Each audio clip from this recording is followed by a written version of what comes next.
মনোনয়ন চলে গেছে একটি ষড়যন্ত্রের কারণে। সেই ষড়যন্ত্র যারা করেছে আল্লাহ তাদের বিচার করবে। আপনাদের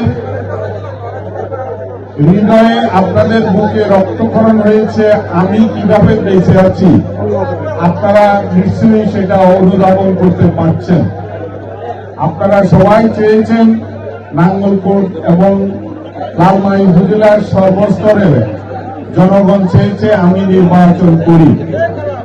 আমি আপনাদেরকে প্রতিশ্রুতি দিয়েছিলাম আমি নির্বাচিত হলে নাঙ্গলকোট এবং লালমাই দুটি উপজেলাকে আদর্শ উপজেলা করব। অনেক পরিকল্পনা আমার ছিল, আমি কিভাবে উন্নয়ন করব, কিভাবে বরাদ্দ আনবো আমার অভিজ্ঞতা আছে। আমি 5 বছর 2001 থেকে 2006 সাল পর্যন্ত আমি আপনাদের সংসদ সদস্য ছিলাম।